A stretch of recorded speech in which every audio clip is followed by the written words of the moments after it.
The moment my phone rings, I sense trouble. My neighbour's panicked voice comes through the line, barely coherent. "Cops are at your farm! The HOA is trying to take it!" My stomach drops. I grip the steering wheel tighter as I speed down the road, my mind racing. This can't be happening. I'm not even part of the HOA.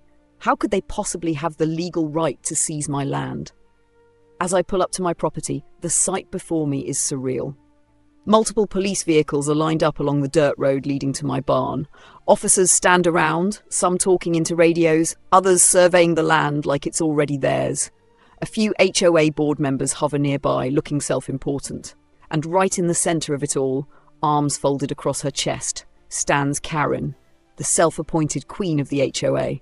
Her expression is one of pure satisfaction, as if she's just conquered a kingdom.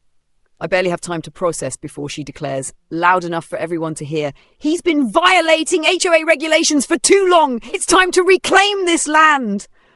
I step out of my truck slowly, deliberately, and shut the door behind me. My boots hit the gravel with a crunch and all eyes turn toward me. The officers pause. The HOA board members fidget. Karen, however, doesn't falter. She stands her ground, that smug look never wavering. I exhale, taking a long, slow glance around before meeting her gaze head-on. "Oh?" I say, crossing my arms over my chest. "And exactly what law are you citing for this little stunt?" Karen had been at war with my farm for years. From the moment I moved in, she made it her personal mission to get rid of me. In her mind, the neighbourhood should have been pristine, uniform and controlled, something that my farm, with its open fields and working animals, completely disrupted. The real kicker? I wasn't even part of the HOA. My property sat just outside their jurisdiction, meaning their absurd rules didn't apply to me. But that didn't stop Karen from trying.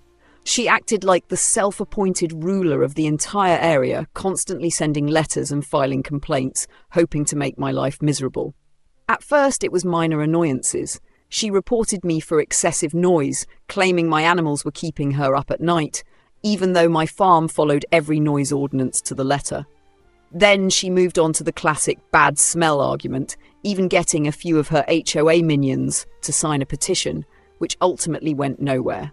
When that failed, she got more creative. She reported me for environmental violations, alleging that my farm was contaminating the local water supply. Inspectors came out, checked everything, and found nothing wrong. Frustrated but not deterred, Karen tried to claim I was running an illegal business, calling in zoning officials to investigate.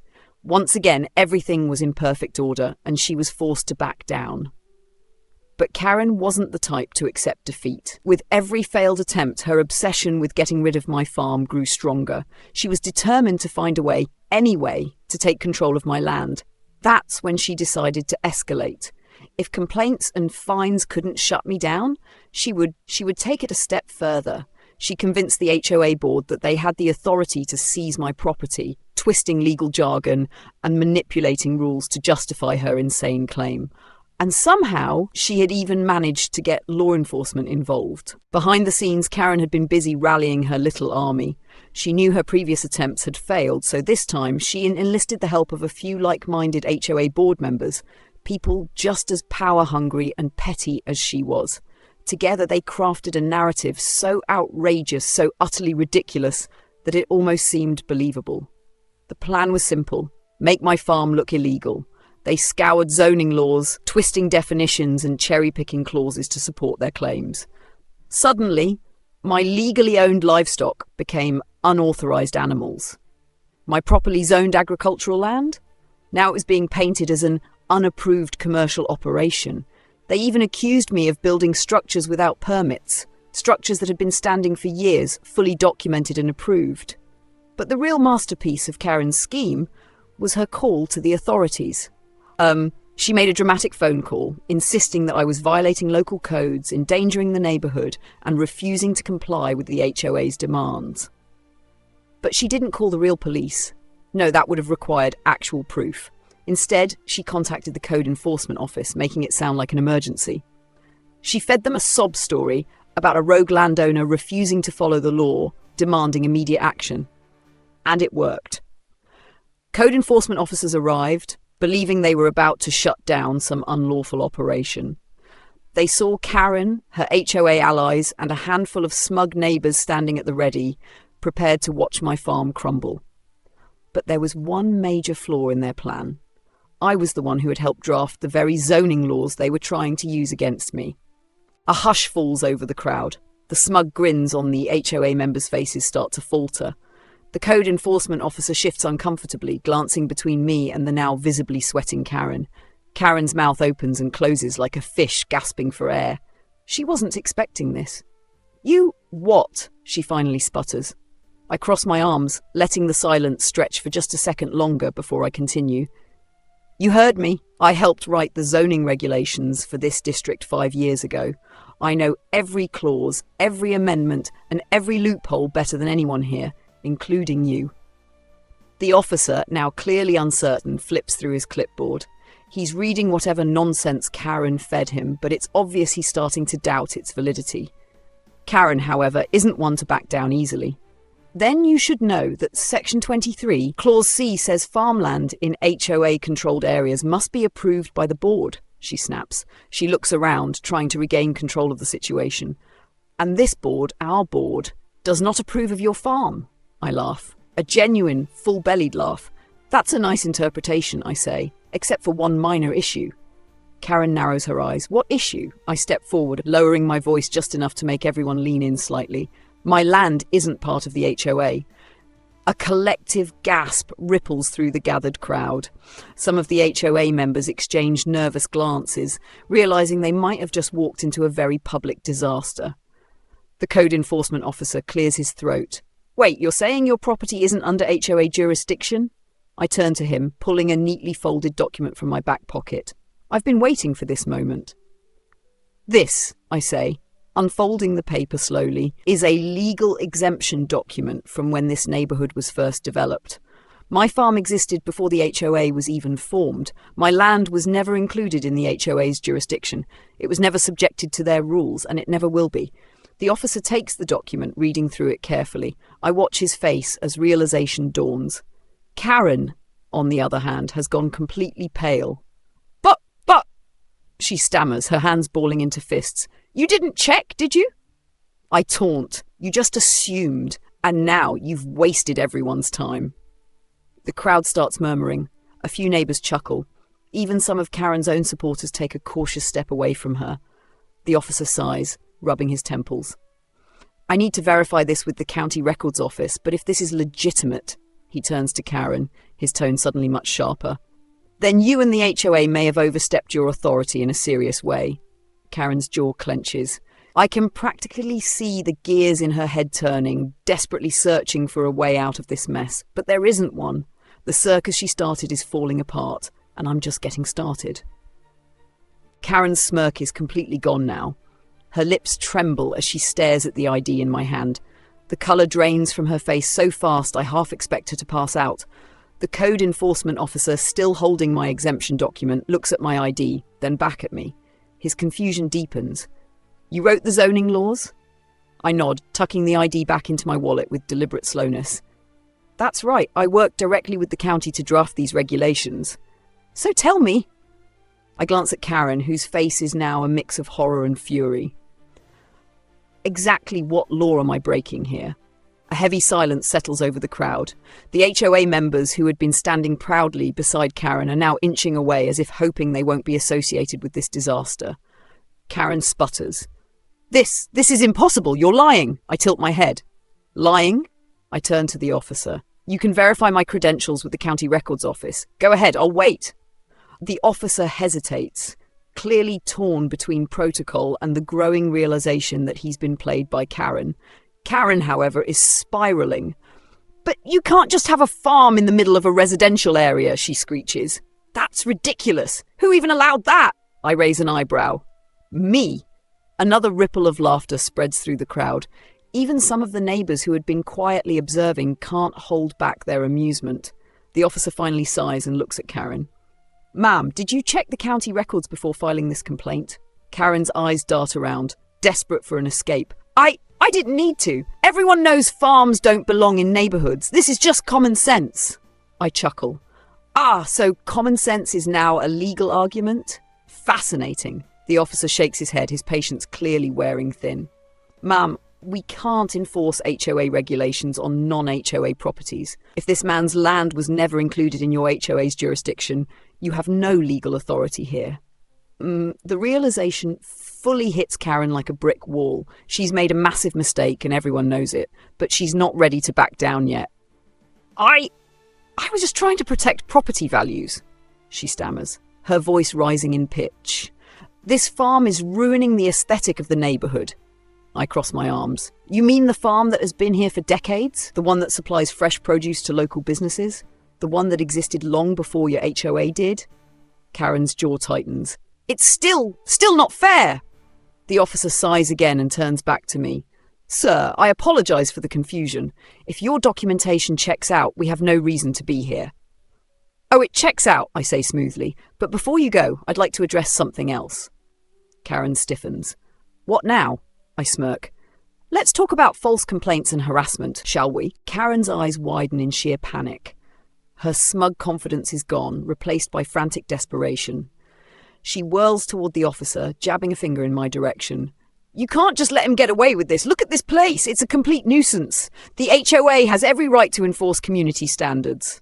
The officer exhales sharply and rubs his temples. Ma'am, we've already established that your HOA has zero jurisdiction over his property. But the noise! The smell! It's a health hazard! Karen shrieks. I smirk, pulling out another set of documents.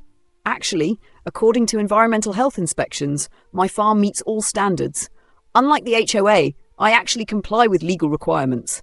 Karen's mouth opens and closes like a fish gasping for air. She's running out of excuses. The neighbours watching from a distance begin murmuring, some chuckling under their breath. The officer flips through my documents, nodding. Yeah? This all checks out. He turns to Karen, his expression hardening. Ma'am, you knowingly filed false complaints against illegal property. That's a serious issue. Karen stiffens. I was just trying to do what's best for the community. I cross my arms, raising an eyebrow. You mean harassing a legal farm and trying to seize land that doesn't belong to you? That's best for the community? Her face turns red. I didn't mean. The officer sighs, then takes out his notepad. Ma'am, I need to document this. You filed a fraudulent complaint which wasted department resources. That alone is enough for a fine. But if Mr. Walker, he gestures toward me, chooses to press charges, you could be facing legal consequences. Karen's breath hitches. Legal consequences? I smile, slow and deliberate. Oh yes, harassment, falsifying reports, attempted property theft, the list goes on. Her hands start shaking. No, this isn't fair! She whirls toward the remaining HOA board members. Back me up! Tell them we had a case! But they are already stepping away. One of them, an older man in a suit, clears his throat awkwardly. Karen, I think you might have overstepped here. She stares at him in disbelief. Overstepped? I was protecting property values. The man shakes his head. By filing false reports? That's not what we signed up for. The murmur among the crowd grows louder. Some neighbours glare at her. Others shake their heads in disapproval. A few whisper to each other, clearly realising how far she's gone. Karen looks around, her expression crumbling. You can't let him win? I shrug. Oh, but I already have. The officer closes his notepad. Ma'am, I'll be filing a report on this. I suggest you cooperate, or things will get much worse for you. Karen stands frozen, her entire world crashing down around her. But this is only the beginning of her downfall. Karen's entire demeanour shifts the moment the real police cars pull up. The flashing red and blue lights reflect off her pale, horrified face. She backs away, gripping her clipboard as if it could shield her from the incoming disaster. The officers step out, their eyes scanning the scene before landing on me. One of them, a stern-faced sergeant, nods in my direction. Mr. Walker, you the one who called this in? I nod, arms still crossed. Yep. HOA board members, led by Karen here, have been filing fraudulent complaints, attempting to seize private property, and wasting law enforcement resources. Thought you might want to take a look. Karen lets out a nervous laugh, raising her hands in a weak attempt at innocence. Wait, this is just a misunderstanding. We were only trying to enforce community standards. The sergeant eyes her like a parent catching a child mid-lie. You don't have jurisdiction over this property, ma'am. Your HOA's authority doesn't extend beyond its own members. He turns to the enforcement officers still standing awkwardly to the side. Did you issue any official orders? One of them shakes his head. No, sir. We were acting on the complaints given to us, but upon reviewing Mr. Walker's permits, it's clear his farm is legal. The sergeant exhales sharply and turns his full attention back to Karen. So you knowingly filed false reports? Karen's entire body stiffens. No! I was just trying to look out for the neighbourhood. His farm is a nuisance. I chuckle. Karen, even if that were true, which it isn't, you still don't have the authority to seize private land. That's called trespassing, harassment, and attempted fraud. The sergeant nods. And it sounds like it's not the first time either. Karen's face turns even whiter. She whirls toward the other HOA board members, silently begging for backup. But they've already taken a step away from her, some even shaking their heads. The older man who distanced himself earlier clears his throat. Karen, I think we should stop here. She glares at him, her voice shrill with desperation. You can't just abandon me. This was our plan. The man sighs. No, this was your plan. We just listened, and now you've dragged all of us into trouble. Karen's jaw drops. You traitor! The sergeant gestures toward her clipboard. Ma'am, I'm going to need that, and we'll also need to take an official statement. She clutches it to her chest. I won't say anything without a lawyer. I smirk. Good call. You're going to need one. The sergeant radios in. We're going to need to file a formal report and possibly press charges. This isn't just an HOA overstepping. It's borderline criminal. Karen lets out a strangled noise, panic fully setting in. Her perfect little plan has completely collapsed, and now she's the one facing real consequences. The sergeant doesn't even try to hide his irritation as he flips through the HOA's so-called complaints. His eyes narrow as he reads, and with each passing second, Karen shrinks further into herself. You didn't know anything? He repeats, voice laced with disbelief.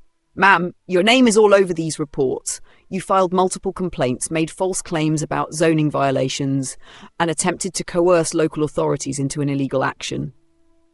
Karen's mouth opens, but no words come out. The older HOA member sighs and shakes his head. Karen, stop lying. You led this entire thing. Karen spins toward him, wild-eyed. Excuse me? You were right there with me? Yeah, he admits, folding his arms, but I wasn't the one making the calls, forging documents, or dragging code enforcement into this mess. That was all you. One of the police officers leans toward the sergeant. We checked. The HOA never had any legal ground for this. They made up violations that don't exist in city records. The sergeant exhales sharply and turns his gaze back to Karen, who is now visibly shaking. So, not only did you attempt to seize private property illegally, but you falsified official complaints. That's a serious offence. Karen's desperation cranks up a notch. She forces a laugh, raising her hands. Oh, okay, maybe I misunderstood the law. It was just a simple mistake. The sergeant shakes his head. A simple mistake is filing one complaint that gets dismissed. This is fraud, harassment, and misuse of authority. I watch as Karen's carefully constructed facade crumbles. She looks around for help, but even her fellow HOA members are slowly backing away. One of them clears their throat. I think I'll be resigning from the board. Karen snaps her head toward them, horror flashing across her face. What? You can't just quit! Another member shrugs. Actually, I can, and I will. I didn't sign up for this. The sergeant makes a few notes on his clipboard before looking up. Karen, you're going to need to come with us for questioning, and the HOA itself may be facing legal penalties. Karen gasps, clutching her clipboard like a lifeline. No! You can't do this! I was just trying to make the neighbourhood better! I smirk. Yeah? Well, congratulations, you made it a whole lot quieter. Her face twists in anger, but she knows she's lost. For the first time in years, she's finally facing real consequences. And judging by the reactions of the HOA members, she won't have much of a support system left when this is over. The fallout is swift and brutal. The police waste no time launching an official investigation into the HOA, digging into every complaint, fine and action taken under Karen's leadership. It doesn't take long for the cracks to show. False fines, improper fees, harassment disguised as neighbourhood regulation. The HOA's dirty laundry is finally getting aired out, and it stinks. Karen, of course, takes the hardest hit. The city slaps her with hefty fines for filing false reports and abusing public resources. The police charge her with obstruction and filing fraudulent complaints. She tries to argue, of course, claiming it was all just a misunderstanding, but nobody is buying it. Then come the lawsuits. The homeowners, long fed up with the HOA's nonsense, finally see their opportunity. One by one, they start filing legal claims against the HOA for harassment, unlawful fines, and abuse of power. The sheer volume of cases makes it impossible for the board to brush things under the rug. At the next emergency HOA meeting, Karen walks in like she owns the place, only to realise she's walking straight into her own execution. The remaining board members, desperate to salvage what little credibility they have left, don't even let her sit down before delivering the news. Effective immediately, Karen, you are removed from your position on the HOA board. Her face contorts. You can't do that! One of the older members, who has clearly had enough of her antics, adjusts his glasses. Actually, we can. And we just did. She looks around, expecting support, but finds nothing but cold, hard stares. The people who once tolerated her power plays are now eager to distance themselves. You've cost us thousands in legal fees. You nearly got us arrested. You've turned this HOA into a joke. With every accusation, Karen shrinks further into herself. For the first time in years, she isn't in control. And I lean back in my chair, arms crossed, watching her unravel. Justice, at last. The HOA crumbles faster than Karen's dignity at a city council meeting. With lawsuits piling up and the police investigation in full swing, most of the HOA board members do the only thing they can think of: resign. They don't want to be the next ones facing legal action. Some of them claim they had no idea about Karen's schemes, but nobody believes them. They were happy to enforce her ridiculous rules when it suited them. Now that the consequences have arrived, they're jumping ship like rats from a sinking vessel. The city steps in next, reviewing the HOA's long history of overreach. It doesn't take long for them to revoke a majority of the unreasonable regulations Karen had put in place over the years. Property inspections? Gone. Unjust fines? Repealed. Restrictions that never should have existed in the first place? Wiped clean. Karen, however, isn't so lucky. With her lies exposed and her power gone, she's hit with a personal lawsuit for damages. Turns out falsely calling the authorities, disrupting a legal business, and attempting to seize private property has consequences. And those consequences come with a hefty price tag. When the court orders her to pay me damages, she looks like she's about to faint. But the worst part for her isn't even the legal trouble, it's the social fallout. Karen, once the self-proclaimed queen of the neighbourhood, is now the most hated person in it. Neighbours she used to bully now cross the street to avoid her. Parents whisper about her to their kids, warning them to stay away. The same people who once feared her now laugh at her downfall. And me? I go back to my farm free from her nonsense, knowing that justice has finally been served. The sun is setting as I stroll back onto my land untouched, unclaimed, and more importantly, still mine. The chaos of the day is fading, but the echoes of Karen's downfall linger in the air. The neighbours, once cautious about getting involved, are now more than willing to stop and chat. That was incredible, one of them says, shaking their head in disbelief. She really thought she could just take your farm? Karen thinks a lot of things, I reply, smirking. Another neighbour, a man who's lived in the area longer than I have, gives a low chuckle. You really wrote those zoning regulations? I nod. Yup. He lets out a whistle. You let her dig her own grave, didn't you? I shrug. Too bad she didn't bother reading them properly first. There's laughter, murmurs of appreciation, and for the first time in a long while, I feel a sense of real community. People thank me, not just for standing up to Karen, but for setting things right, for making sure no one else in the neighbourhood gets pushed around again. As I reach my front porch, I take a deep breath, savouring the victory. The HOA is in ruins, Karen is humiliated, and my farm remains exactly as it should be. Peaceful, mine.